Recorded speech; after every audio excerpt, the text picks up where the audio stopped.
Oi, oi, oi, live surpresa aqui, você traz o problema, eu dou a solução. Vamos embora aqui responder as caixinhas de perguntas que vocês deixaram aí à tarde ao vivo. Vai entrando aí, galera, que agora a ideia aqui é resolver o problema da vida de vocês, pontual. Um problema de um é o problema de outro. Então, é uma consultoria aí grátis, né, pra todo mundo a quem interessar, né? Eu tô meio La Casa de Papel aqui, mas não é intencional, não. Só pra trazer a graça aí, já que minha ID do perfil é vermelha, né? A gente compra um casaco vermelho, brincadeira. Isso aqui eu já tinha, mas eu acho que eu fico bem de vermelho, né? Não sei, vocês dizem aí. Enfim, como boa colérica que sou, o vermelho é uma das cores minhas favoritas. Aquela cor que orna bem com o meu temperamento, né? Inclusive, fiz um post aí pra vocês no feed agorinha sobre essa questão dos temperamentos, que muita gente me pede esse conteúdo. Quem sabe uma hora eu faço uma live focada nesse conteúdo, mas muita gente me pede, pergunta, qual que é o meu temperamento, enfim. Então eu falei, te desmistifiquei uma das coisas que as pessoas falam nessa questão de temperamento, que é falar o quê? Dizer assim, eu fiz um teste na internet, daí deu que eu sou colérico, melancólico e tal, não existe isso, né? Então assiste lá a caixinha, depois vocês vão ver lá 2 minutinhos de explicação. E aí, enfim, depois vocês vão lá pra poder ver sobre essa questão dos temperamentos. Mas eu prometo que ainda vou trazer um conteúdo aí aprofundado pra vocês sobre essa questão. Hoje vamos falar das caixinhas aqui. Deixa eu tentar ver como é que eu faço pra arrumar essa caixinha pra aparecer aqui. Acho que já tá aparecendo. Já tá aparecendo aqui. Como é que vai funcionar? Já tem algumas perguntas aqui que vocês foram mandando durante o dia, tá? E aí vocês podem agora, durante a live, botar mais perguntas aqui que eu vou selecionando e vou falando dos assuntos principais que vocês me mandarem aqui, tá bom? Vão entrando aí, vão entrando. Bastante gente online, né? 4h30, vocês não trabalham, não? Eu trabalho todo mundo de casa. Como é que funciona isso aí? Vocês são tudo rico, hein? Tá tudo com a vida ganha. 4h30 da terça-feira aqui comigo é só a galera resiliente aí, né? Tá frio aí onde vocês estão? Aqui tá bem frio. Tô até de casaco, tô com a mão gelada, a boca tá ficando até meio roxinha. Mas vamos que vamos. Vamos lá. Começar logo aqui. Vamos na primeira pergunta que já vamos começar a primeira. Deixa eu ver. Você pode receber perguntas quando os indicadores visuais estão ativados, mas não é possível mostrar na tela. Tá, como é que eu faço pra poder pôr isso daí pra vocês? Vamos ver. Tá, vamos ver aqui. Você pode receber perguntas quando os indicadores visuais, mas não é possível mostrar. Tá. Como que eu faço pra colocar aqui esse tal desses indicadores visuais? Vamos ver. Eita lasqueira, esse negócio de ao vivo é um trem difícil mesmo, viu? Vamos ver aqui. As bolinhas não aparecem. Sempre faz e agora tá fazendo aqui, vamos ver. Cadê? Será que vai dar pra fazer esse negócio aqui? Cadê esses indicadores visuais? Cadê? Nossa, não acredito, gente. Não acredito. Alguém pra me dar um help aí? Ai, Jesus. Enfim, eu acho que vai ter que ser eu falando das perguntas que estão aqui, porque eu não consigo ativar esse negócio. Deve estar com ban. Será que a minha conta tá com ban? Minha conta está com ban? Que não tá funcionando aqui aparecer esse trem? Eita lasqueira. Vamos que vamos. Vamos assim mesmo então, tá? Bora assim mesmo. Primeira pergunta aqui. Brigas no casamento, né? Brigas no casamento. Se tem uma coisa que a galera me procura em consultoria é pra lidar com questões de relacionamento, questões emocionais e questões de brigas no casamento. Como aqui não tá funcionando, vocês podem mandar pergunta aqui e a gente vai conversando, tá? Briga no casamento. Galera, é o seguinte. Casamento tem briga, tá? Todo casamento tem briga. A questão principal que vocês têm que entender é o seguinte. Quando tem amor no casamento, tudo é superado. Porque, como a Bíblia fala, o amor supera tudo. De tudo que existe, o amor é o maior. O problema das brigas no casamento, e que as brigas que destroem casamentos, é porque a maioria das pessoas não amam de verdade seu cônjuge. As pessoas casam por motivos aleatórios, tipo, sei lá, casam por carência, casam por dinheiro, casam por religião, casam por todos os motivos que não o amor. E aí, por causa disso, as pessoas sofrem muito nos casamentos. Por não conhecerem e respeitarem, às vezes, o temperamento do seu parceiro, do seu cônjuge, né? Sofrem porque acham que estão sendo rejeitados, acham que o outro não ama, às vezes não ama mesmo, mas às vezes ama, só que não sabe demonstrar. Então, existem brigas no casamento. E a maior parte das brigas do casamento são por coisas fúteis, coisas supérfluas, coisas do dia a dia, coisas bestas. Existem 3 principais motivos que as pessoas brigam nos casamentos, que os casamentos podem acabar por esses motivos e que são pontos muito importantes, pilares do casamento. Um dos principais pilares que as pessoas negligenciam muito é o sexo. E por que eu digo isso? Porque a consumação do casamento se dá pelo ato sexual. Então, se você tem um casamento que você não está consumando ele diariamente, semanalmente, sei lá qual é a tua frequência, não me importa. Mas se você não está consumando o seu casamento, você está vivendo um casamento profanado. E o que isso significa? Significa que você está perdendo a conexão que deveria existir entre você e seu cônjuge e vocês estão virando praticamente amigos. Porque a única diferença entre um casal, né, entre homem e mulher, e uma outra relação entre homem e mulher é o sexo. O sexo define o casamento. Se você tiver um relacionamento entre homem e mulher que não tem sexo, você não tem de fato um casamento, você tem uma amizade. Então, para o casamento ser consumado, ele precisa sim ter essa união e é muito negligenciado. Outro ponto muito importante, que é o principal, né, claro, Deus. As pessoas têm muito jogo desigual e sofrem muito por essas questões de um crê em Deus, outro não crê. E aqui eu não tô falando de diferentes religiões, tá? Porque assim, se você crê no mesmo Deus, você crê em Jesus, você crê em Deus e tal, e aí você tem um casamento ali. Claro que às vezes um é de uma religião, outro é de outra, vai ter uns probleminhas doutrinários e tal, mas eles creem em Deus, né? Creem no mesmo Deus. A gente acha, às vezes não conhece o mesmo Deus porque estudou a Bíblia tudo errado, aí a gente entende. Mas crê, né? Tudo indica no mesmo Deus, né? Enfim, agora, quando você casa com um ateu, quando você casa com uma pessoa que é pagã, né, com um noveirista, então você vai ter vários problemas no seu relacionamento. E isso pode sim levar o seu casamento a acabar, né, porque é uma coisa espiritual muito séria. Então a gente falou de corpo, sexo, a gente tá falando de espírito agora, porque é a parte espiritual que importa. E agora a gente vai falar de mente.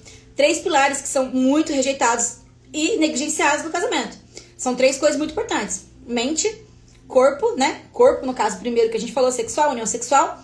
Alma, né? Alma e espírito. Alma, emoções, espírito, espiritual. Então, corpo, espírito e alma agora. O que é alma? São as emoções. Então, se você negligenciar temperamento, se você negligenciar a forma com que a pessoa se expressa em suas emoções, você vai ter problemas no casamento. Então, conhecimento, nesse caso, o autoconhecimento, o conhecimento sobre o mundo, o conhecimento sobre as coisas, o conhecimento sobre as emoções, o conhecimento sobre os relacionamentos, faz com que você desenvolva relacionamentos mais maduros e que você entenda que brigas existem. Agora, até que ponto essas brigas são motivadores, às vezes, de um divórcio? Até que ponto essas brigas são indicativos de que seu casamento não existe? Ou até que ponto essas brigas são indicativos de que você tem uma vida horrível, que vai acumular pecados e que seu casamento não deve existir?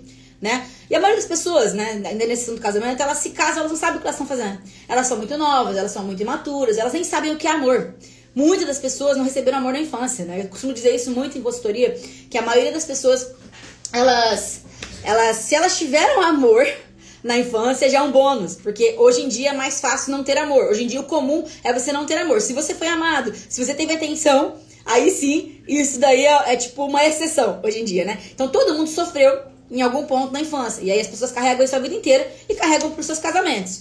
E aí cada um com seus problemas. E aí todo mundo vai, vira um adulto imaturo, não sabe lidar com a vida e os casamentos, e vai casar com alguém.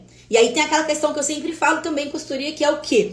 Aquela ideia de príncipes e princesas. A gente vive num mundo da mentira, da ilusão. E desde pequenininho os pais, às vezes por não saber, achar que não tem problema, educam suas crianças a acreditar em super-herói, educam suas crianças a acreditar em princesa da Disney.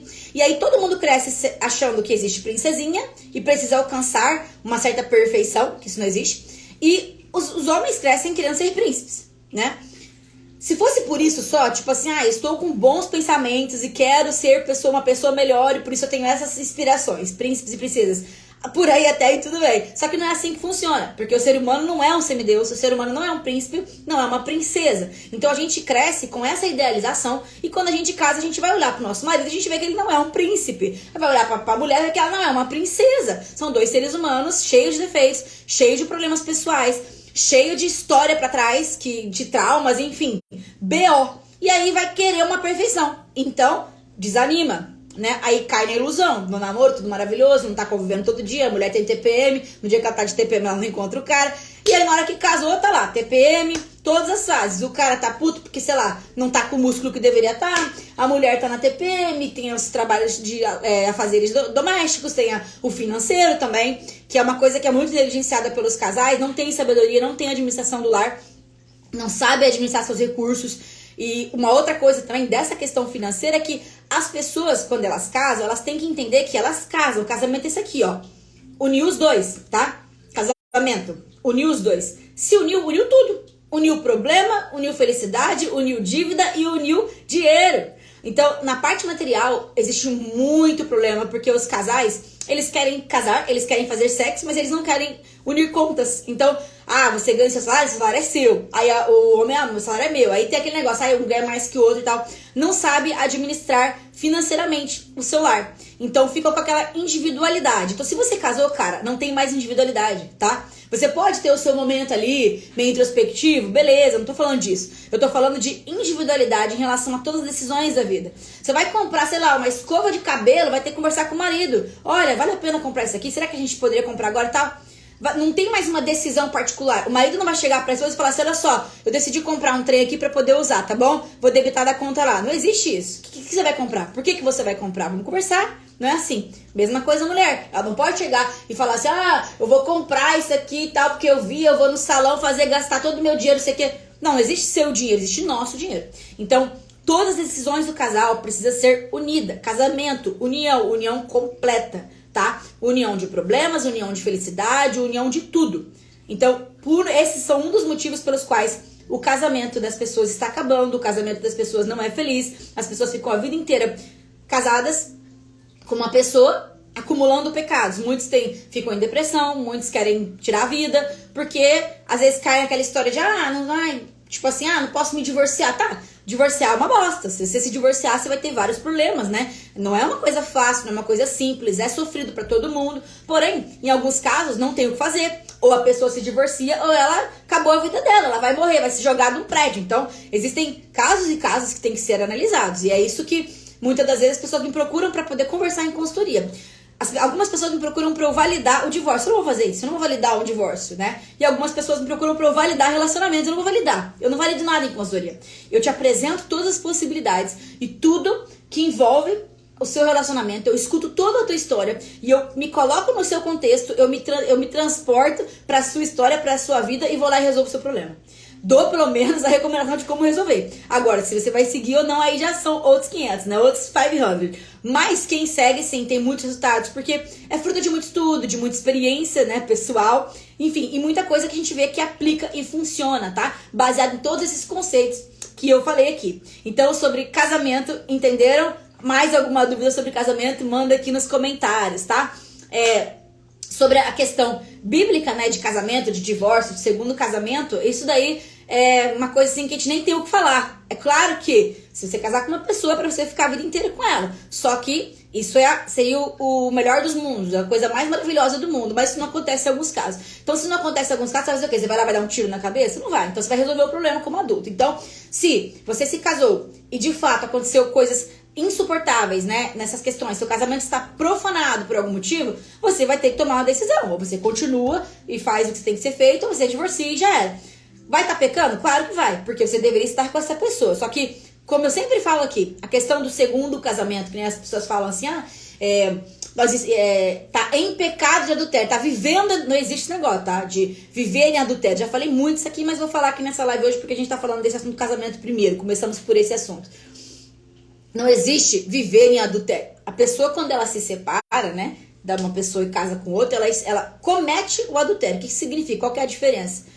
Viver em adultério significa estar vivendo em pecado, tipo, em algo que seria imperdoável e acabou, não tem resolução. E não existe isso, porque quando você casa com uma pessoa, descasa e casa com a outra, você terminou aquela união sexual e construiu uma nova união sexual. Então, automaticamente, você se separou daquela outra pessoa. E você fez um novo casamento. Essa é a questão. Nesse momento em que você se separa do último e casa com o próximo, você comete o adultério. Porque você está unido sexualmente àquele outra pessoa e agora você está se unindo a uma outra pessoa. Você está se tornando uma só carne com outra pessoa. Então o adultério é cometido ali. Porém, depois que você está com essa outra pessoa, você já cometeu adultério. Não existe mais continuar cometendo adultério. Qual que seria um exemplo, então, de continuar cometendo adultério? É o namoro hoje em dia.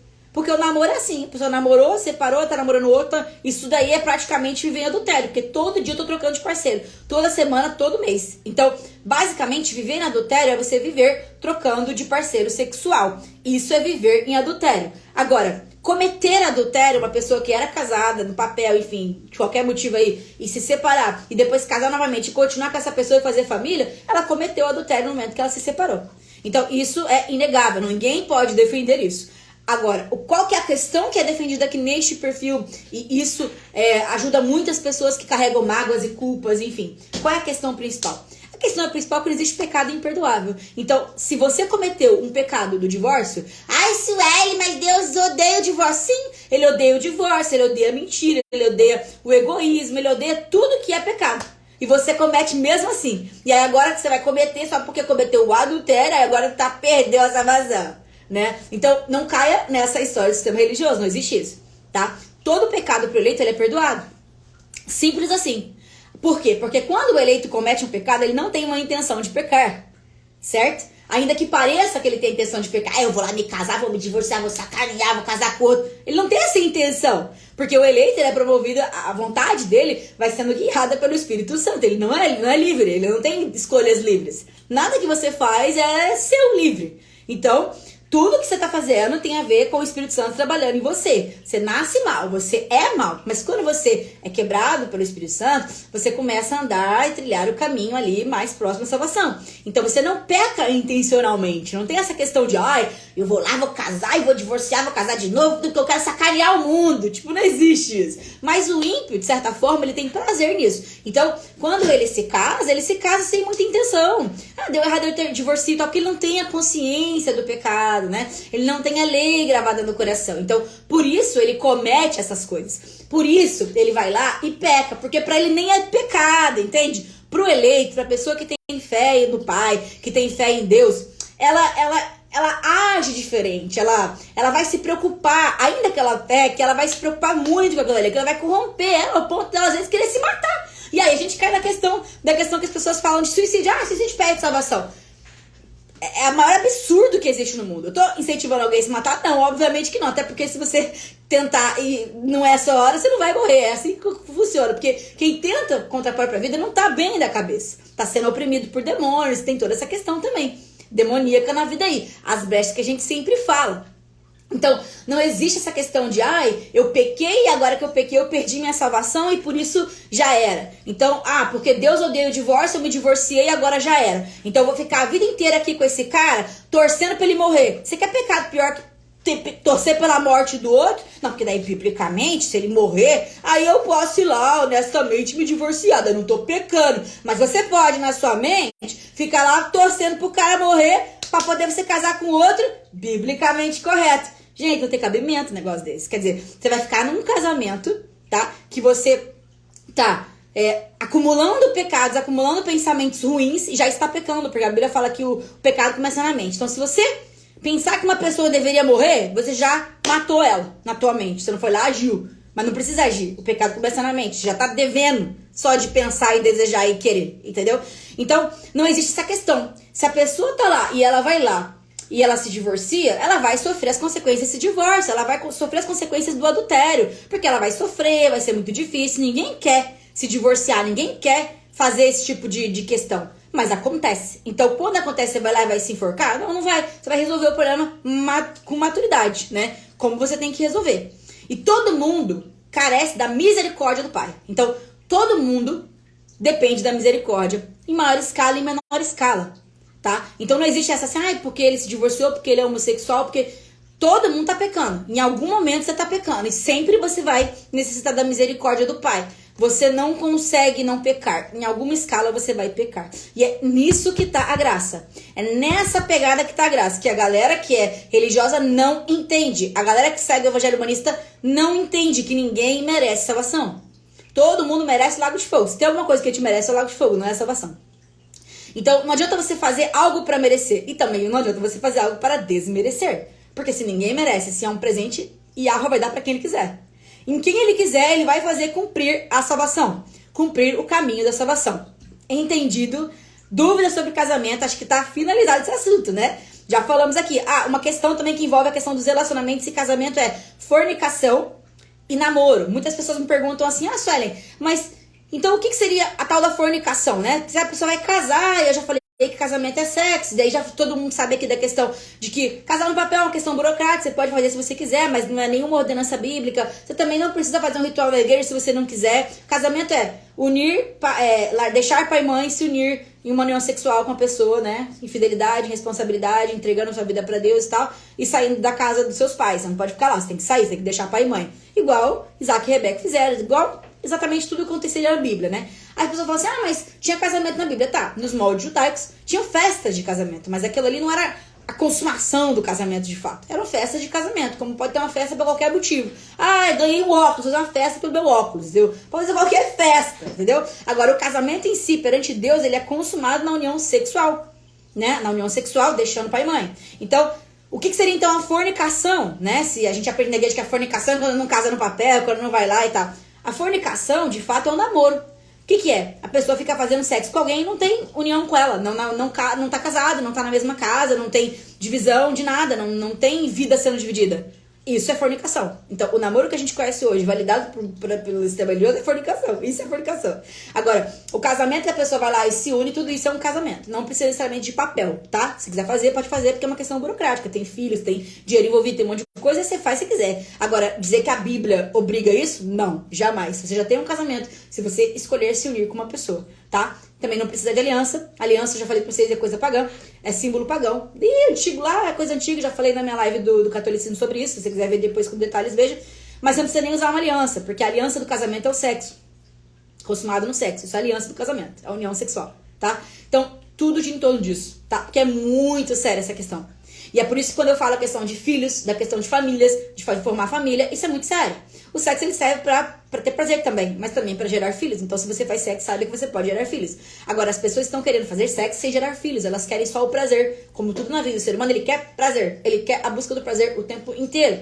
Ele não quer consequências daquele prazer. Ele quer a busca do prazer, ponto. Então, por isso que existe droga, por isso que existe um monte de coisa aí que são busca de prazer momentâneo. E as pessoas colocaram o sexo como busca e fonte de prazer momentâneo, tá? E é por isso que as pessoas não querem mais ter filhos. É por isso que as pessoas agora querem fazer um monte de coisa abominável aí que vocês estão vendo, porque elas só querem o prazer momentâneo. Elas querem consumir pornografia, elas querem tudo que não provém do pai. Por quê? Porque o coração do homem deseja coisas mal, coisas ruins. É assim que é. Assim que é a vida que a gente vive. Então, se alguém faz algo de bom, isso daí tá provindo do Espírito Santo. É por isso que a Bíblia fala, pelos frutos os conhecereis. Então você observa o eleito pelos frutos que ele tá gerando. Ai, Sueli, mas aí o eleito tá lá e fez um monte de pecado e tal. Você não observa um eleito pelo pecado. Você observa um eleito pelos frutos. Percebe a diferença? Você não vai ver frutos do Espírito em ímpio, mas você vai ver pecado. Você não vai ver frutos do Espírito em ímpio, mas você vai ver no eleito. Você vai ver pecado no eleito? Vai. Então, você não vai diferenciar um e o outro, o eleito do ímpio, pelo pecado, porque os dois pecam. Você vai diferenciar pelo diferencial. E qual é o diferencial? Frutos do Espírito. Porque o Espírito Santo não promove transformação no ímpio, só no eleito. É claro que antes de você ser o eleito, na timeline, você era um ímpio, porque todo mundo nasceu ímpio. Só que durante sua vida, você vai ser quebrado. Se você foi determinado para ser quebrado, você vai sair daquele caminho de impiedade que todo mundo em algum momento se colocou e vai entrar no caminho da salvação. Vai parar de pecar? Não, porque você não tem livre-arbítrio, você não tem uma escolha genuína. O seu corpo ele ainda é corrompido pelo pecado. Porém, você tem uma força maior agora, que é o Espírito Santo, que te ajuda nesse caminho aí da tua salvação. Certo? Entendendo esse resumão? Você vê que eu começo no assunto, eu vou emendando e cai na salvação. Eu não consigo. Eu tô falando de um assunto, eu vou emendando. Quando eu vi, já falei tudo aqui da Bíblia em 5 minutos. Nem sei 5 minutos, que nada, deve estar aqui uns 20 minutos, né? Vamos para a próxima pergunta. Dúvidas? Falamos de casamento, vamos ver. Marido com vícios nas drogas, tá, já falamos dessa questão também. Só quero uma consultoria pra chorar. Irmã, mas se tem uma coisa que você não vai fazer na minha consultoria é chorar. Você vai dar risada, porque eu vou fazer stand-up, não é nem stand-up, é stand-up com os problemas da nossa vida e você vai acabar no final dando risada de um dia ter se preocupado com alguma questão da sua vida, irmã. Brincadeira, tem hora que as pessoas choram mesmo e tem que chorar, às vezes tem que desabafar aquele trem que tá engasgado aqui, é assim mesmo. E a gente às vezes precisa de alguém pra ouvir nossas lamúrias, né? Nosso choro, nosso sofrimento, porque tá difícil confiar nas pessoas hoje em dia, né? Ainda mais em alguém que às vezes Parece ter sabedoria, não tem, né? Aí vai te falar uma coisa, vai te levar lá pro caminho do inferno com as dicas e conselhos. Então eu entendo o que vocês passam. É muito importante, sim, às vezes, ter alguém assim que possa clarear, né? Na nossa vida, se a gente tivesse pessoas mais sábias ao nosso redor, talvez a gente fizesse menos cagadas, né? Mas a gente não tem conhecimento, a gente não sabe, a gente fica envolvido lá naquela onda demoníaca da nossa vida, cheia de brecha, cheia de trem, e aí dá no que dá, né? Só problema. Vamos ver mais uma aqui. Julgo desigual, fui traída várias vezes, parece que o amor acabou. Olha só, não entendi na mesma coisa. Julgo desigual, fui traída várias vezes, parece que o relacionamento acabou, tá? O que tem a ver o julgo desigual com a traição? Porque uma coisa é uma coisa, outra coisa é outra coisa. Porque a pessoa pode ser o maior crente do mundo, você também, e mesmo assim ter traição. Uma pessoa pode estar em jogo desigual e ter um amor maravilhoso, como eu tendo muita gente que é casado com ateu aqui. Casado com ateu, casamento perfeito. E aí conheço que é casado com o pastor, com o crente, tá sofrendo problema na vida. Então, não entendi necessariamente a relação que você tá fazendo, mas eu acho que é um desabafo, né? Como é que faz pra resolver esse problema?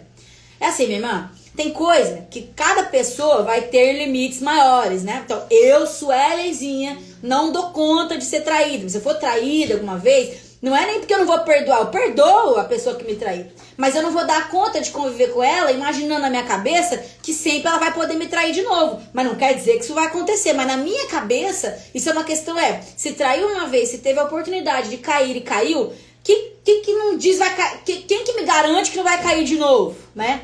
Aí essa pessoa vai lá, vai cair de novo e tal, e eu vou ficar sempre sofrida ali e tal. E aí, dependendo da traição, se envolver o sexo, vai trazer o DST pra casa. Então, assim, é um trem difícil mesmo, sabe? Cada pessoa que tem gente tem dom. Tem gente que fala assim, cara, olha, eu perdoaria uma traição e tal, e continuaria com a pessoa com a vida normal. Então, a questão é, se você tá com alguém que te traiu, você ama essa pessoa te ama, mas ela é meio maluca das ideias e ela vai com os demônios de vez em quando, a decisão é tua, se tipo, tu consegue continuar nesse relacionamento sem atormentar a pessoa, certo? Isso é muito importante. Ou se você não dá conta de lidar com isso e você realmente vai acabar com esse relacionamento, tá? Porque a questão da traição, ela tá muito relacionada com essa questão de brechas, de demônio, de essas questões sexuais, pornográficas, enfim. E com a questão também de que tem pessoas que são muito insuportáveis de conviver, e aí aparece uma pessoa que parece maravilhosa, aí a pessoa é fraca nas ideias e vai.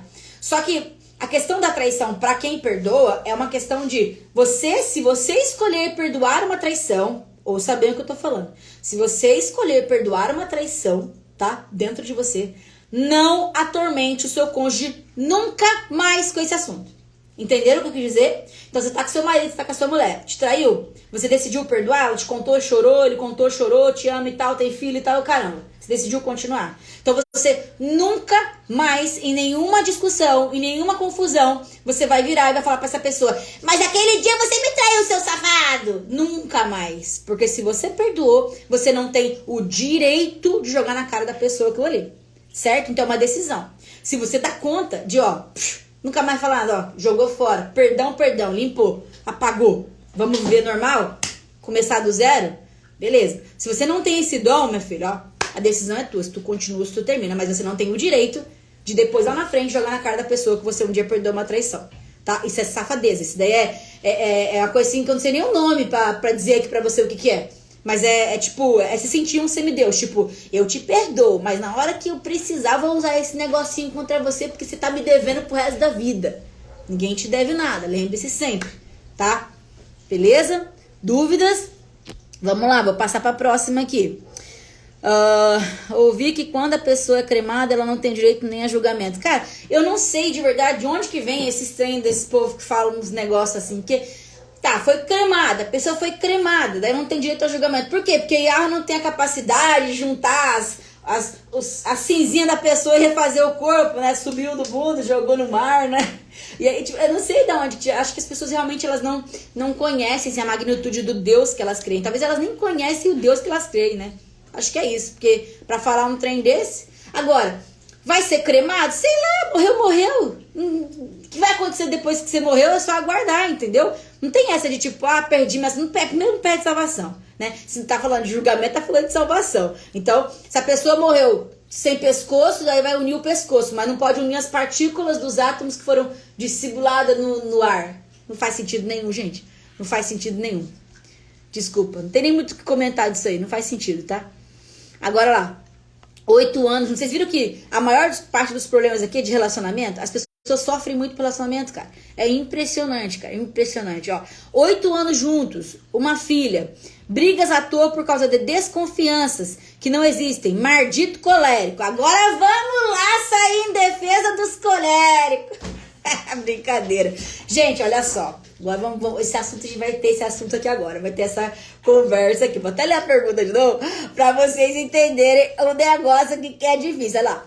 8 anos juntos, uma filha. Quer dizer, a pessoa tá casada 8 anos juntos, fez uma filha com o tal do colérico e tá reclamando do colérico porque o colérico tem desconfiança. Agora, o que tem a ver a desconfiança do doido com o temperamento do colérico? Que injustiça!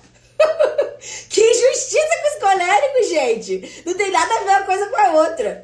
Geralmente a insegurança da pessoa pode vir de qualquer um do melancólico, mas todo mundo pode ter insegurança, gente. Depende da história de vida que tu teve. Se você levou muito chifre, ou se você é uma pessoa muito carente, ou se você não sabe que você é uma pessoa boa, tipo, você não sabe do teu valor, tudo vai ser motivo de insegurança e de perseguição. E essa questão de ser muito controlador e tal, não tá relacionada só com o temperamento colérico, né? Porque a questão é o seguinte, os coléricos, eles têm uma resposta mais rápida, eles agem na maioria das vezes por impulso.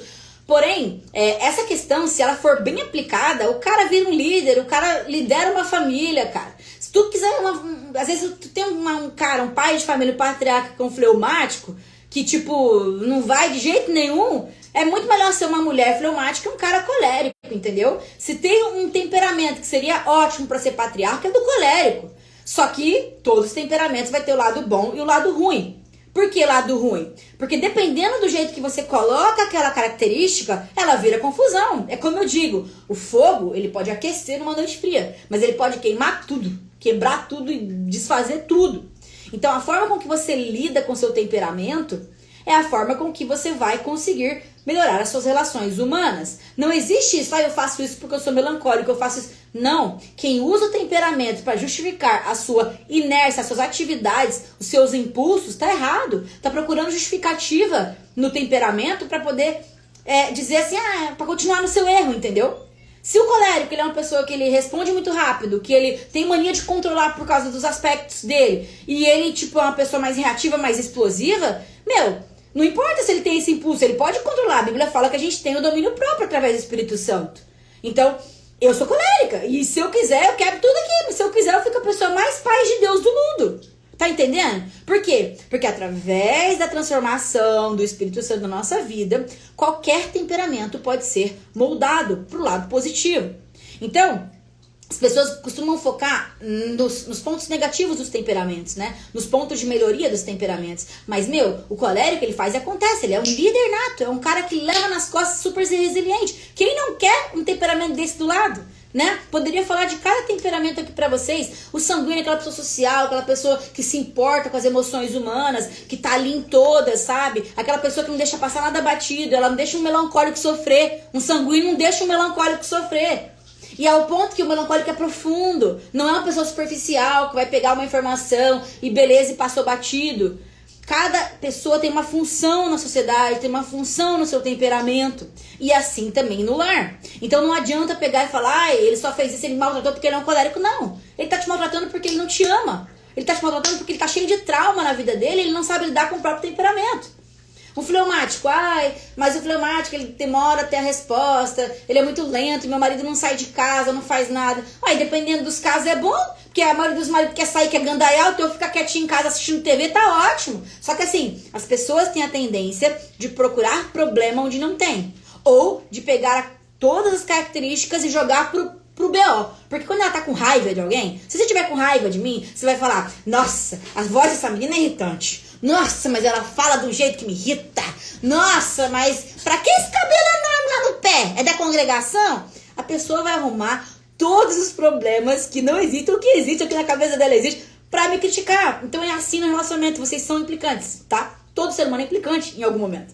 Então, se vocês lidarem com a sua vida com implicância, vocês vão achar defeito em todo mundo. Vocês vão achar defeito até em vocês. Só que aí, o que são vocês? Vocês vão guardar o defeito de vocês, porque eu sou alecrim dourado, né? Eu sou alecrim dourado. E a galera é tudo errado. Mas eu sou alecrim. Eu sou a semideusa maravilhosa. Todo mundo me deve alguma coisa. Então, pessoal, é o seguinte. Percebem? Não existe esse negócio de temperamento definindo atitude ruim, tá? Existe temperamento impulsionando pessoas a terem atitudes ruins. Porém, quem que te impulsiona a viver e agir? É você? É o seu ego ou é o Espírito Santo? Tá aí a resposta que vocês precisam. Então, quem for movido na sua vida pelo Espírito Santo, não tem temperamento quente que vai resolver e vai queimar tudo. Não tem frieza que aguenta com o fogo do Espírito Santo. Ai, agora falei bem pentecostal agora. Não tem, gente. Não tem, entendeu? Não é assim que funciona a vida. Não é assim, tá? Vamos para a próxima pergunta. Vamos lá. Gostei desse negócio de responder ao vivo. Vamos lá. Tá. Pedi as contas. Essa aqui é séria, hein? Pedi as contas do serviço hoje. Não estava aguentando mais. Me sinto aliviada, mas também preocupada. Aqui tá um dos maiores enganos do mundo. Quem é que disse que trabalho tem que dar satisfação e felicidade na sua vida? Trabalho é tipo assim, lá no Éden, foi tipo um castigo da Yahweh. Pode ser que quando você trabalha em algum lugar, em algum momento, você vai ter uma felicidade. Você escolheu uma profissão que tu gosta, tu escolheu alguma coisa assim que vai, tipo, te fazer ficar feliz um pouquinho, né? Você trabalha com criança, você vê a criança lá, mas uma hora a criança vai te deixar insuportável também, vai começar a te irritar. Você trabalha, sei lá, fazendo terapia com alguém que gosta de ouvir as pessoas, mas chega uma hora que você também tá cansada. Você trabalha, sei lá, com engenheiro, você adora fazer cálculo, mas chega uma hora que você vai estar cansado daquele também. O que isso significa? Significa que o trabalho não serve para te satisfazer. O trabalho é o mal necessário para todo mundo. Ninguém trabalha porque ama. E quem diz isso não entendeu qual que é a função do trabalho. Porque em algum momento vai chegar no momento e falar assim, cansei desse trabalho. Nossa, por quê? Porque o ser humano não gosta de repetição. A gente está no loop infinito de vida. Isso daí é o pecado. Isso tudo que a gente está passando na nossa vida aqui, nesse negócio que a gente chama de mundo, é o loop infinito da perecibilidade. O ser humano morre. Só que antes dele morrer, ele repete a mesma coisa a vida inteira. Isso é o inferno. Tá entendendo? Então, tipo, toda semana você tem que... Todo mês, 30 dias, tem um ciclo fechando. Todo ano tem um ciclo fechando. E nada de diferente vai acontecer assim. Ai, né? Ai, meu Deus, por quê? E por que as pessoas esperam ter um trabalho que vai ser dos sonhos? Porque a vida é um grande marketing. A vida, ela é um grande show de ilusionismo. Coloca todo mundo na ilusão de que a vida de todo mundo é perfeita. Então você vê aquela pessoa ganhando dinheiro pra caraca, morando na mansão no trabalho, fala, eu quero aquilo ali, nossa, meu trabalho é uma bosta. Aí você começa a se comparar. Fala, nossa, meu trabalho aqui tá tenso, cara. Acho que aquele cara ali tá feliz. Nossa, aquele casamento é feliz. O meu, nossa, mas o filho do fulano é muito educado. Meu filho é um inferno, meu filho é uma peste. E começa a comparação, né? E começa a achar que aquele ideal que você tá vendo que outra pessoa tá fazendo, talvez é o ideal de vida que deveria ser pra você. E aí o que rola? Rola a insatisfação, rola a frustração. E aí o que acontece? Tu vai trabalhar e aí vai chegar uma hora que tu vai se irritar, pode ser o melhor trabalho do mundo, porque a repetição, o negócio ali, todo dia, tá cansado, sentimento de que a vida tá passando e você não tá aproveitando, porque é verdade, a vida tá passando e você não tá aproveitando, porque o ser humano é um escravo. O ser humano é um escravo do pecado, escravo do trabalho, escravo de gato, escravo de filho. Você é um escravo do próximo. Essa é a realidade. A diferença é que quando a oportunidade que você tem no mundo é de não ser escravo do pecado. Tá entendendo? Você não é escravo do pecado. Porque se o Espírito Santo te salvou, se o Pai te salvou, se o Messias te salvou, tu não é mais escravo do pecado. Agora tu pode lutar contra o pecado.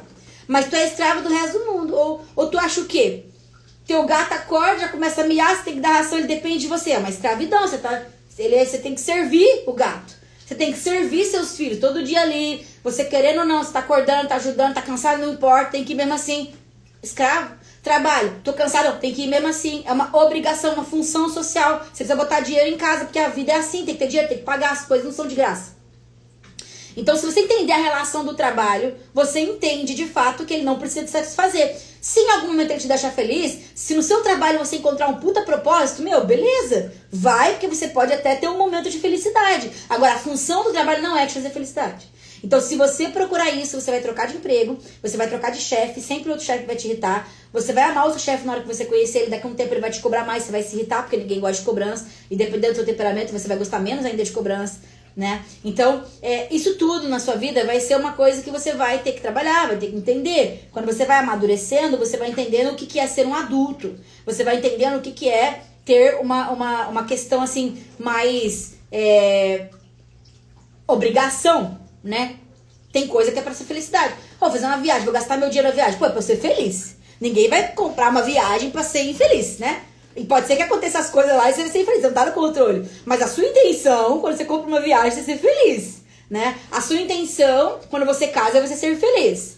A sua intenção é a melhor. Mas as coisas não funcionam assim, porque você não tá no controle da sua vida. Então, quando eu falo isso aqui, muita gente fala assim, controle. Eu que tomo minhas escolhas, eu que decido com quem eu vou casar, eu que decido pra onde eu tô viajando, eu que decido o meu trabalho. Não. Você acha que você decide. Mas até a neurociência, né, já comprovou que os seus neurônios, trem ali dentro que vira ali, que funciona, não funciona com o seu comando, né? Existe uma atividade ali que não depende da sua ação, né? Acontece naturalmente, tá? Então essa questão do trabalho é assim, respondendo a pergunta aqui a pergunta não, mas desabafo, né, irmã? Desabafo aqui, ó. Cadê? Eita, pega, acho que eu perdi. Aqui, ó. Perdi as contas de serviço hoje, não estava aguentando mais. E por que você tá aliviado? Você pediu as contas, não estava aguentando mais. Tá aliviado porque tirou o fardo. Ai, tava me irritando, chutei. É igual o casamento. Ai, tava me irritando, nossa, ai, tirei o fardo. Depois você começa a refletir. Ai, esse namoro tá me irritando, chutei. Ai, que beleza, agora tô livre. Dura uma semana, 2 semanas, começa a ficar depressivo de novo. Porque é carente. Tá entendendo? Então, assim, beleza, não tô dizendo que é o teu caso. Pode ser que realmente você pediu as contas, daqui a pouco você vai arranjar um trabalho, vai gostar mais e vai ser feliz. Beleza. Mas o que eu indico para as pessoas que estão num trabalho e que estão infelizes? Meu, plano B. Você tá infeliz, tu não vai pedir as contas para depois ver se vai arrumar outro trabalho. Tu fica ali, aguentando, sendo resiliente e trabalhando em outra questão. Aí eu vou sair daqui, uma hora eu vou sair. Hoje é meu último dia. E fica ali, ó, ganhando força e motivação. Quando tu vê que conseguiu outra fonte, que conseguiu trocar de carreira, que conseguiu estudar, conseguiu ser alguém em outra coisa, aí você fala, ó, muito obrigado pelo tempo que eu fiquei aqui, agora eu vou trocar de carreira. E acabou. Agora, sair de um trabalho sem ter outro trabalho, né, por vontade própria, isso não é sabedoria. Isso não é sábio, tá? Não é sábio. Você tem que trabalhar com plano A, plano B, com estratégia. Você não tem que trabalhar com emoção. Isso é uma atitude emocional, é uma atitude impulsiva que a gente fala, tá? Você não pode reger sua vida pelas suas emoções. Você tem que considerar as emoções. Você não pode reger sua vida pelas emoções. Senão você vai sempre fazer cagada. E aí depois você vai lá ver a bosta que fez, vai querer voltar atrás e não vai conseguir. Isso em tudo, tá? Serve pra tudo. Vamos lá. Mais uma questão aqui que daqui a pouco eu tenho que dar banho no Aleph e eu preciso voltar para minhas atividades. Que agora a mãe tá on. Vamos lá. Sou fiel e o respeito muito, mas não confio em mim. Acho que é do colérico, lá já respondemos, né? A Becha aqui, eu não consigo ver a pessoa, então não sei se é a continuação. Como ter mais fé, como só pedindo sabedoria conseguimos... Como ter mais fé? Só pedindo sabedoria, não entendi. Conseguimos mudar. Como ter mais fé, só pedindo sabedoria... Ah, tá, entendi. A pessoa tá perguntando se ela consegue ter mais fé, tá. E aí, com a sabedoria, tem sabedoria, mas não consegue mudar. Acho que é isso que a pessoa disse. Basicamente é o seguinte, pessoal. Fé, tá, vamos lá, fé. Fé é um dom, né? Fé é um dom dado pelo Pai. Você ora pra ter fé, porque você é um ser humano, você não sabe qual que é a vontade do Pai pra tua vida, mas aí você vai lá e ora porque você tá com a intenção do seu coração de pedir fé. Percebe? Se você ora, já significa que você tem fé. Porque uma pessoa que não tem fé não ora. Eu tô orando pra quem? Eu tenho que ter fé em que eu tô orando. Então, basicamente, se você já ora, é porque o Espírito Santo promove em você a fé e você acredita que se você orar, você vai conversar com Deus. Então não existe isso de não tenho fé e oro pedindo. Se você orou, é porque você tem fé, tá? Começa assim. Ai, mas parece que a minha fé é fraca. A sua fé é fraca, a fé de todo mundo é fraca. Ai, mas se é o Espírito Santo que dá a fé, como é que ela pode ser fraca? Porque o Espírito Santo, ele vai te dando a certeza e a fé à medida com que ele vai te caminhando no caminho da salvação. Então quando você ouve o evangelho, você crê na verdade, você acabou de crer na verdade, você tem fé. Não existe maior fé e menor fé, existe fé. Agora, por que as pessoas têm o sentimento de que elas não têm fé? É porque elas são muito terrenas. E toda vez que acontece algo ruim na vida delas, elas acham que elas não acreditam mais em Deus. Porque elas não conhecem o Deus que elas servem. E elas acham que o Deus que elas servem tem que dar coisas para elas. Então, é um gênio da lâmpada, eu faço pedidos. Então, quando eu quero, eu oro, eu faço pedidos, solicitações. Se Deus não me atende, então ele não existe ou então eu não tenho fé. Porque daí quando as coisas ruins aconteceram, então eu não acredito mais nele. Vocês usam Deus, a oração, para fazer uma oração de petição. Vocês não usam a oração para se relacionar. E é por isso que vocês acham que não tem fé, né? Porque pensam que assim que acontece algo ruim na sua vida, você fala, ai, Deus não me ouve, Deus... aí não tenho fé, entendeu? Então, a relação, na verdade, é uma relação de que parece uma descrença, mas na verdade é uma distopia, uma distorção daquilo que é a figura de Deus, de verdade, na sua cabeça. E aí, por isso, você assimila causa e efeito, consequência, você fica maluco, aí você vai falar, ai, eu acho que nem eleito sou. Aí fica assim, entendeu? No loop infinito. Aí tem os demônios, ficam mexendo na sua mente, aí você fica meio maluco e tal. E aí você chega nessas conclusões que não é realidade, quando você entende de fato o que é a verdade. Podem ir mandando aí perguntas, que agora eu vou dar uma olhada aqui, ó. Deixa eu ver. Tá, vou tentar deixar salva, tá? Quando eu terminar aqui, eu vou tentar deixar salva. Beleza? Continuar mais uma aqui. Vamos ver, mais umas duas, que eu preciso sair daqui a pouco. Vamos ver. Qual o assunto mais importante que vocês querem saber? Falamos de casamento, falamos de fé, de salvação. Ixi, falamos tanta coisa aqui que eu nem sei. Uma coisa puxou a outra, né? Falamos de trabalho, falamos de brecha, falamos de sabedoria. Tá, beleza. Estou muito aflita. Tá, isso aqui é importante. Estou muito aflita de pensar na nova ordem mundial. Medo, vamos falar sobre medo, tá? Medo do que vai ser de nós, nossos filhos, help. Vamos lá, de novo. Estou muito aflita de pensar na nova ordem mundial. Medo de que vai ser de nós, nossos filhos, help. Então, como é que eu vou começar essa resposta? Seguinte, primeiro que medo não é algo que você tem que ter. Ah, que óbvio, Sueli. Mas a questão do medo, gente, é o seguinte. Existe uma frequência, né, que eu sempre falo isso aí aqui, falei essa semana, falo sempre, que é a frequência de atuação demoníaca. É a escala das emoções. Então, medo não é só medo. É ira, é raiva, é depressão, é tudo que é ruim, angústia, tudo isso é uma frequência baixa. Quando você tá na frequência alta, paz, gratidão, alegria, enfim, tudo que o Espírito Santo promove em você, você dificulta a opressão demoníaca na sua mente. Logo, os demônios não conseguem tomar a sua mente e conduzir e fazer você, sei lá, ficar aí tomando decisão errada na sua vida. Quando você tá na frequência do medo, eles atuam fortemente. Então, eles dão uma ideia, dão outra, e você vai entrando naquele mar ali, e daqui a pouco você fala, meu Deus, eu me odeio, todo mundo me odeia, eu quero sumir, né? Você vai entrando numa vibe ali de problema. O que existe no mundo hoje? Existe tudo pra te colocar na frequência do medo, porque essa é a frequência de atuação dos demônios, tá?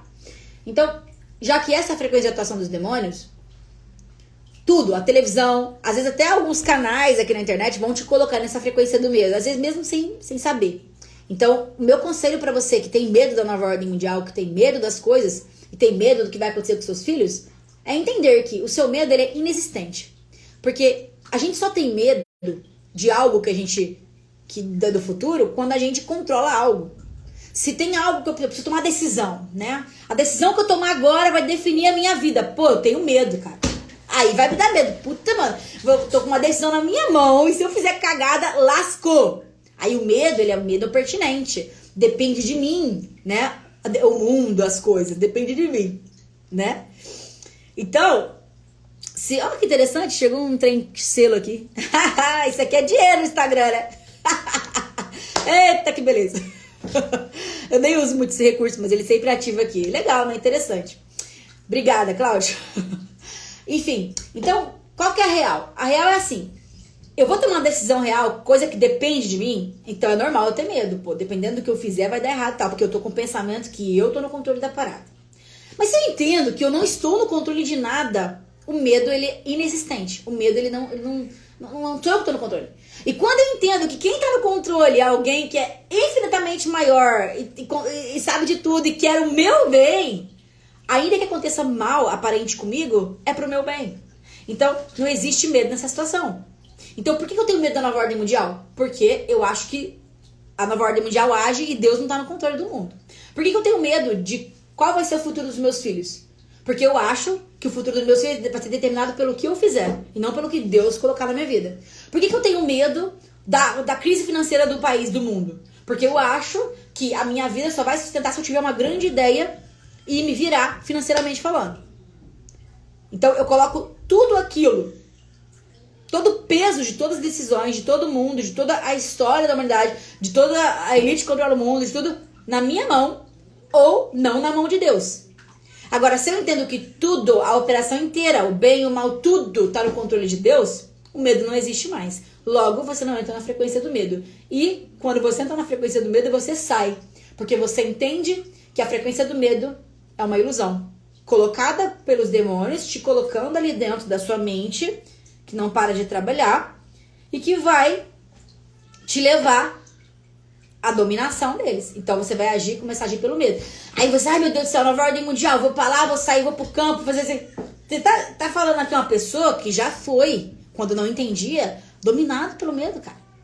Já foi pro mato. Isso que tá agindo maluco, cara, doideira. Achando que se eu não tomar uma decisão, se eu não fugir pros montes, se eu não fizer isso que é a marca da... Esse argumento, se você cair, você não vai ver mais. Não vai trabalhar, não vai fazer nada, não vai criar filho, não vai fazer nada. Porque você vai estar sendo dominado, controlado pelo medo. Quando você entende que o medo não existe, é algo inventado por Satanás na tua mente para colocar sugestões, o medo inexistente. Porque qual que é a diferença do medo existente pro medo inexistente? Vamos dar um exemplo de medo existente. Você tá andando na rua, vem um cara com uma arma na sua cabeça. Fiquei com medo. Medo existente. Pô, o cara tá com uma arma na sua cabeça. Se ele atirar, você morre. Não quero morrer. Tenho medo. Fiquei nervosa. Tô com medo da minha... Não quero perder minha vida, né? Por exemplo, preservação da vida que tá inerente no humano. Então, esse é um medo existente. Certo? Beleza, medo existente. Medo inexistente é esse. Coisas que eu crio na minha cabeça. Medo de andar de avião. Esses dias eu tava conversando na consultoria aqui, que eu já tive esse medo também. Medo de andar de avião, cara. Por quê? Porque eu vejo na reportagem que avião cai, que eu vejo... E aí, no dia que eu andar, eu sou azarada. Azarada, azar, sorte, né? Não existe na predestinação. A gente tá com o pensamento completamente errado. Aí eu vou entrar no avião, pronto, vai cair. Na hora que ele acelerar, a turbina vai... Você começa a pensar um monte de bosta. Por quê? Porque vai entrar na frequência do medo e vai entrando mais sugestão demoníaca. Até você ficar... Aí começa a passar mal, dá com a sensação de síndrome do pânico, o coração acelera, a mão transpira e você praticamente morreu e não morreu. O teu cérebro emulou uma morte, ele sentiu tudo e você não morreu, né? Então, esse é o medo criado. Esse é o medo demoníaco, entende? Então, praticamente tudo que a gente consome hoje, inclusive as frequências das músicas que a gente escuta, coloca a gente no medo. E esses dias uma irmã perguntou assim pra mim, Suelen, as músicas de crente deixam a gente meio depressivo, meio triste. E você sabe que eu reparei isso também? Às vezes eu tô meio melancólica, assim, um dia que eu tô meio assim pra baixo, assim, aí o que eu tenho vontade? Eu tenho vontade de pôr as músicas de crente, que fica com aquelas frequências mais assim, calmas e lentas. E quando eu vou ver, eu tô com vontade de chorar. Tipo, tá ligado quando você tá bolado, você vai pro quarto ouvir NX0, o cara te traiu, te largou, você vai ouvir NX0 no quarto, sofrendo lá, meu Deus, ao céu da vida. Então, existem coisas que são criadas pra te colocar na frequência do medo. Pra você ser dominado ali, totalmente, tal. Essas músicas sofrência, né, que a gente fala aí do sertanejo da vida, isso é legal. Sabe o que é legal? Quando a tua vida tá daquele jeito, aí você ouve a música e você fica com empatia. Ai, ele me traiu. Se você for pra ouvir, entender as letras das músicas sertanejas, elas são assim, elas são pra tipo, causar uma empatia na tua vida errada. E aí você ouve, você fica, ele me largou, ele me traiu, mas é isso aí mesmo. Um dia ele vai ver só. Aí você fica lá, naquela vibe da música sertaneja. Quando acaba, você olha e fala, caraca, tipo, beleza, então minha vida é uma bosta. Todo mundo sofrendo, a tal da sofrência emocional. Todo mundo tá sofrendo. Então, todas as coisas são criadas pra isso, tá? Pra te colocar nessa frequência. E infelizmente, no mundo gospel, não tá fora disso, né? Então, eu até falo, eu gosto de música porque algumas músicas que eu seleciono, elas me elevam o espírito, eu consigo refletir, consigo criar coisas, eu consigo trabalhar minha criatividade. Então, eu seleciono muito. Mas assim, todas vão ter nomes pagãos, vão ter doutrinas, daqui a pouco eu tô cantando lá um negócio e falo assim, nossa, nem acredito nisso. Tipo, escolhe Deus, né? Aí eu falo, meu Deus, aí eu ponho em inglês pra doer menos. É melhor falar Jesus do que Jesus. Porque a gente sabe que não é o nome, mas tudo bem, não tem problema. Porque a questão é qual é o Deus que você serve no seu coração. Esse Deus te atende. É esse Deus, quando você ora, que vem. Entendeu? Então, galera, o papo tá bom, tá maravilhoso, mas vai ter que continuar numa próxima live, porque agora são 5h30, daqui a pouco o meu neném começa o berreiro e tem que a mãe dar banho na criança, senão ela vai ficar estressada e vai entrar no estresse. Ok? Tem muita pergunta aqui na caixinha. Eu gosto muito desse formato de abrir e conversar com vocês ao vivo, como se fosse uma consultoria, porque basicamente isso que eu tô fazendo aqui é como na consultoria, só que a diferença é que na consultoria eu ouço mais. Eu tenho que ouvir mais, eu tenho que ouvir toda a tua história pra te dar um diagnóstico, né? Então, na consultoria é diferente. Depois que eu ouvir a tua história, eu vou fazer um resumão da minha percepção da tua história. Às vezes, a pessoa com uma consultoria, ela já resolveu um problema pontual, eu com 10 minutos ali eu faço a conclusão, maravilhoso. Mas a maioria das pessoas, elas gostam de conversar e de contar aspectos da vida para ter direcionamentos. Então, as consultorias, como muita gente pergunta aqui, o que é a consultoria? A pessoa vem com o problema dela e eu venho com a solução. E eu sempre vou considerar todos os aspectos. Científico, aspecto espiritual, aspecto emocional, né? Aspecto de saúde. Porque às vezes a pessoa fala assim, eu tô meio depressiva, tá, mas tá com a B12 lá embaixo, não toma sol, tá com os olhos tudo branco, não dorme. Aí eu vou falar que é demônio, né? Tipo, não dá, tem coisa que a gente precisa analisar, tá? Então, basicamente é isso que a gente faz em consultoria, só que de forma particular, personalizada. A pessoa tem que se abrir pra mim, ela tem que contar. Quanto mais elementos da vida dela ela me traz, melhor eu soluciono o teu problema. E tem pessoas que querem semanalmente me encontrar, 15 em 15 dias, e é assim que funciona, tá? Pra quem tem curiosidade. E aí tem o link da bio aí, vocês clicam, quem quiser solicitar consultoria. A agenda tá em junho, agora, né? Sempre faço assim, porque muito concorrido os horários, não tem muitos horários. Os horários que eu tenho, alguns já são preenchidos por pessoas que já têm acompanhamento direto comigo, mas os outros ficam livres aí pra entrar em novas pessoas, tá? Então, não é sempre que eu tenho, então em junho tem vagas ainda pra junho. E quando acaba no meio do mês, eu já tô no julho, porque já acabou, tá? Mas é isso, galera. Eu gostei bastante desse formato aqui, eu gosto, né? Se eu pudesse, eu faria muito mais vezes assim, mas a minha vida hoje tá meio difícil aqui pra eu conseguir planejar esses horários. Daqui a pouco eu tenho outra reunião aqui também, né? Reunião de negócios, enfim. Então é assim, teve uma seguidora que falou assim, poxa, Su, você não tem 20 minutos do seu dia pra vir aqui falar com a gente? Se você tiver, pelo amor de Deus, venha falar. Cara, meu sonho era ficar aqui 1 hora, pelo menos, com vocês falando, que nem eu consegui fazer hoje. Mas às vezes eu não tenho nem 20 minutos, cara. Essa é a questão, entendeu? Então, enfim, é isso. Olha, um beijo pra vocês. Espero que o que eu falei aqui hoje tenha ajudado muito vocês em alguma questão, em algum aspecto. Depois eu vou deixar salva a live. Vocês comentam lá se alguma coisa que eu falei aqui fez sentido. Isso é muito bom. Porque daí as pessoas que estão lendo os comentários, às vezes elas têm preguiça de ver a live, elas vão ver que, tipo, a live fez diferença pra alguém em algum ponto, então ela vai assistir, porque ela vai saber que ali tem alguma coisa pra ela, entendeu? Então, porque hoje em dia o mundo é assim, ó, ninguém tem tempo pra nada. Então, se você botar um comentário ali do seu coração, não precisa ser comentário só pra poder, né, comentar real, né, o cara, achei que aquilo que você falou e tal, enfim. E se você faz consultoria comigo, tem muita gente aqui que eu já vi que tá na consultoria comigo, deixa um comentário lá também, tá? E é isso, um beijo e a gente se vê por aqui, sempre.